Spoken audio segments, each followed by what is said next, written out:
All right, what's good, everybody? I might drop another one on you today, but like I had prescribed at the very beginning to those of you who weren't here, my goal is to try and hit you with two per day, whether morning, night, two a night, however I do it, however my day goes. But this one is a special. This is a break from our normal cast. Morant at All-Star Weekend wearing a 30K grill. I know basketball players make money. $30,000 for something to wear on your teeth. That, like, this is where we're at. This is vanity. I'm going to read it to you. Ecclesiastes chapter 1 verse 2. Vanity of vanities, saith the preacher. Vanity of vanities, all is vanity. And when we get into that, I'm actually going to break that one down at the end. We're going to really look at that, okay? Ecclesiastes chapter 12 verse 8. Vanity of vanities, saith the preacher, all is vanity. Twice at chapter 1 and chapter 12, it repeats to let you know. That's how serious he is. Job chapter 15 verse 31. Let not him that deceive trust in vanity, for vanity shall be his recompense. Anybody trying to rep with vanity, those teeth, even though how much money he got, when he has not, God will bring to his remembrance, he dropped 30,000 on teeth. And that's going to be sticking in his brain. He's going to bring it to your remembrance. Psalms chapter 62 verse 9.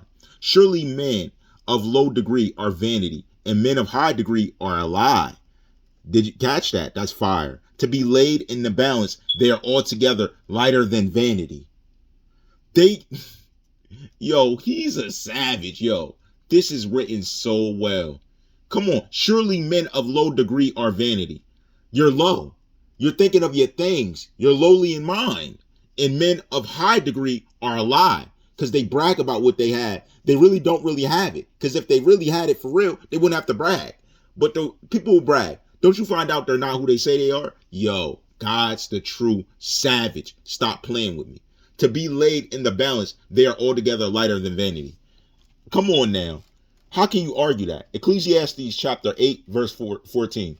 There is a vanity which is done upon the earth, that there be just men unto whom it happeneth, according to the work of the wicked. Again, there be wicked men to whom it happeneth, according to the work of the righteous. I said that this also is vanity. It's vanity no matter who stunts something. Don't matter if you're trying to wear jewels and say, this is for God. This is for me to look good for God. No, it's not. It's not needed. Vanity's vanity. Whether you're a preacher, whether you're a person in the pulpit, or you're somebody in the audience. Ecclesiastes chapter 9 verse 9. Live joyfully with the wife whom thou lovest all the days of the life of thy vanity, which he hath given thee under the sun, all the days of thy vanity. For that is thy portion in this life, and in thy labor which thou takest under the sun. Listen to me. Your labor has to be for God's kingdom, no matter what. That's what he's going to judge off of. Your vanity is also going to be judged against you. Either going to use it to help or use it to harm. When you're using vanity to say, look, I brought you something to somebody, giving it to somebody, you just give it to them. Now they're looking good. You gave it to them out of your heart. It wasn't in vanity. You didn't give it to them to see them stunt. You gave it to them to see them look good because you cared. That's what he gives you. He allows that. Ecclesiastes chapter 4 verse 7. Then I returned and I saw vanity under the sun. He's seen it everywhere. Job chapter 31 verse 5. If I have walked with vanity, or if my foot hath hasted to deceit. Many people rush to deceive people. People glamour in them deceiving you. It's ridiculous. Look at his teeth. The picture's on the thing. Look at his teeth. Is this needed? Is this really needed? Ecclesiastes chapter 1 verse 2. Let's dive in. The words of the preacher, the son of David, king in Jerusalem. Vanity of vanities, saith the preacher. Vanity of vanities, all is vanity. What profit hath a man of all his labor which he taketh under the sun? One generation passeth away, and another generation cometh. But the earth abideth forever. The sun also ariseth, and the sun goeth down, and hasteth to his place where he arose. You go back to your house. You leave your house every day. Vanity's vanity. That's what it means. You can't say my vanity's not vanity because I'm a preacher. No, your vanity's still vanity. You don't wear fancy stuff and stunt on people. Let's get this. All right. Now, jewels. Let's talk about that. Revelation chapter 21 verse 11. Having the glory of God in her light was like unto a stone most precious, even like a jasper stone, clear as crystal. Proverbs chapter 20 verse 15. There is gold in a multitude of rubies, but the lips of knowledge are precious as jewel. Remember, what cometh out of the mouth is how you judge, not what you put in it, not what you're eating. So whatever you say out your mouth, if it's morose, you're morose. Doesn't matter how many jewels you wear, whether you're rapping, whether you're talking. If you're ignorant, you're ignorant. God's looking at the soul and the person, not what you're wearing. It doesn't matter to God. It matters to people. So he knows who you're stunting for. Other people. We're done off that. Malachi chapter 3 verse 17. And they shall be mine, saith the Lord of hosts. In that day when I make up thy jewels, and I will spare them, as a man spareth his own son that serveth him. He'll spare those who serve him. You got to serve him. Proverbs chapter 31 verse 10. Who can find a virtuous woman? For her price is far above rubies. A woman of virtue.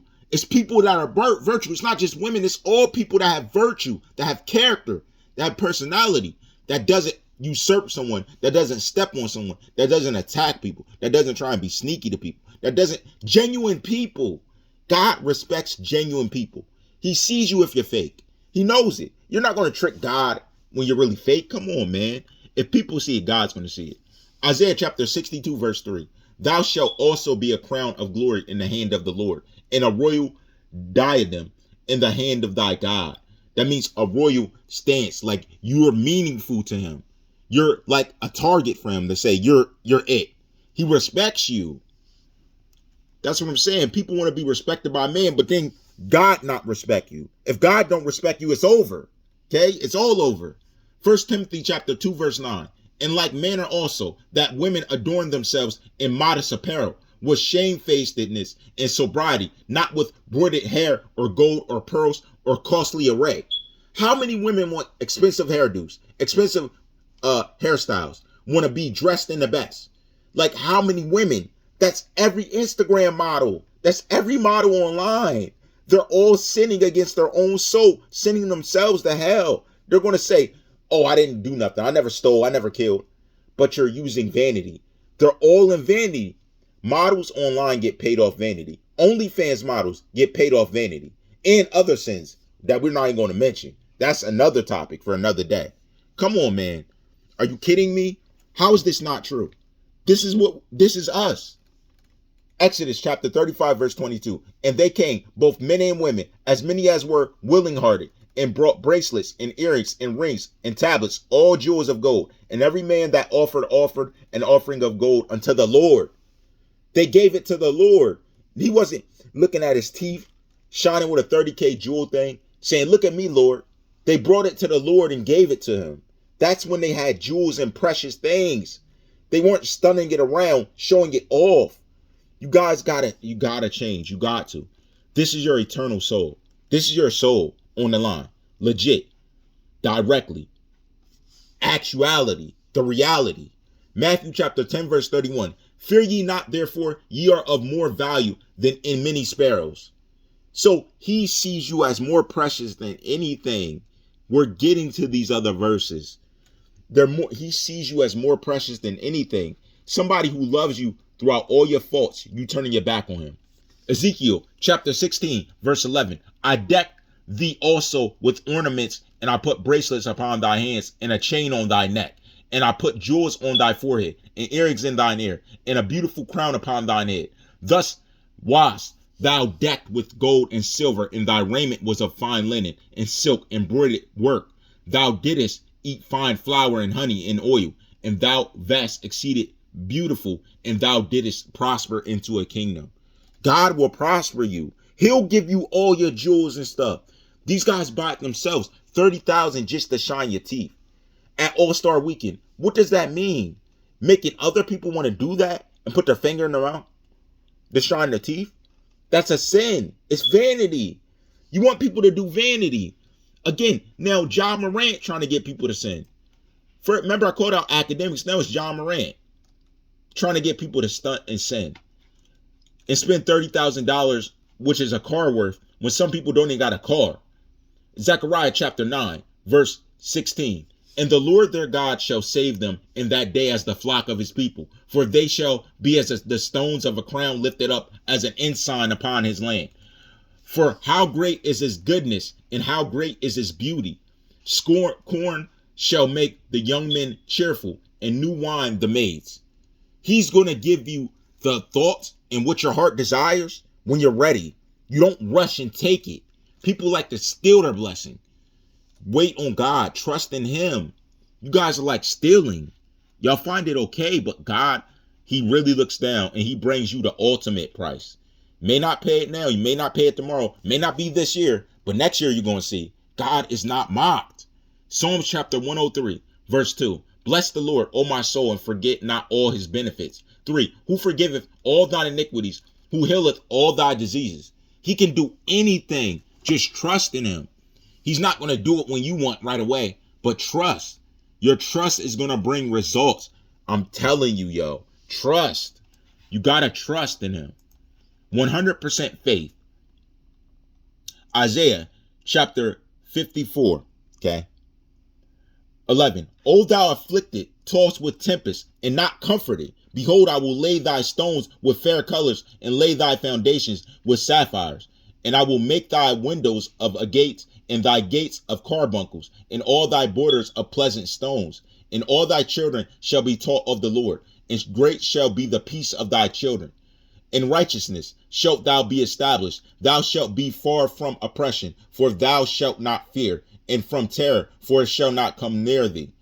Behold, they shall surely gather together, but not by me. Whosoever shall gather together against thee shall fall for thy sake. Behold, I have created the smith that bloweth the coals in the fire, and that bringeth forth an instrument for his work, and I have created the waster to destroy. That is why you leave vengeance to God. He has everything set in place. He's going to get vengeance for you. If something happened, pray to him. Thank him. Go about your business. Thank God for your life. And know he's going to get you. He got your back. I can't tell you how many times he did this for me. Story for another time, yo. He gets vengeance. His vengeance is absolute. It's unavoidable. And it's very serious. To the point where he will break a person without remedy. And he tells you that. Revelation chapter 21, verse 18. And the building of the wall of it was of jasper, and the city was pure gold, like unto clear glass. And the foundations of the wall of the city were garnished with all manner of precious stones. The first foundation was jasper, the second sapphire, the third a chalcedony, the fourth an emerald. 20. The fifth sardonyx, the sixth sardius, and the seventh chrysolite, the eighth beryl, and the ninth topaz, the 10th a sapphirus, the 11th a jacinth, the 12th a amethyst. And the 12 gates were 12 pearls. Every several gate was of one pearl, and the street of the city was pure gold, as it were transparent glass. That's the type of world that God gives to us for all our struggle and pain on earth. That's the type of world he lays out for you to live in, because money won't matter. He gives everything. He provides everything. That's why you don't worry while on earth and in heaven. He provides everything. You got to believe. These people don't want you to believe. So let's get to the Ja Morant thing. Even though it's All-Star Weekend, there's millions of eyes on it. Why would he get up with a $30,000 grill and stun it in front of everybody so the youth see it? So all the kids think it's cool. Why? For what? What does he gain? Looking good in front of people? He can't look good without that happening. He got to look good with a $30,000 grill. No, it's vanity. He's too influencing others to sin, whether he knows it or not. He's trying to make you think that's what it's about. Getting in a basketball game, becoming a pro just to stunt $30,000 teeth.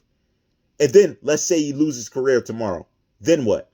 He's out $30,000. He got enough money to survive on for how long? You got millions. It's expensive. The more money you got, the more bills. It's expensive. These guys are not living the right way. And I don't know what influence they had. He could have had the perfect family that told him about God and everything. But he's not following it. He's doing whatever he wants. Like, I'm young, so I'm going to do this. And I'm going to look good doing it. Why show a grill off for $30,000? Does it support your teeth? Does it walk for you? Does it eat for you? Like $30,000. Does it eat food for you? So what's the purpose? It's to show it off. They're stunning. Vain. Vanity. No normal human being would spend $30,000 to wear a grill on their teeth. That's not normal. But that's the thing. He's stunting, showing you something that's abnormal to make you think it's okay. It's not. It's evil. It's wicked. God's going to make him pay for it. Like, lo and behold, he leads a kid to actually think that's the way, to spend $30,000 on that. There are kids that need money for school, that need to go to university. You're spending $30,000 on a grill.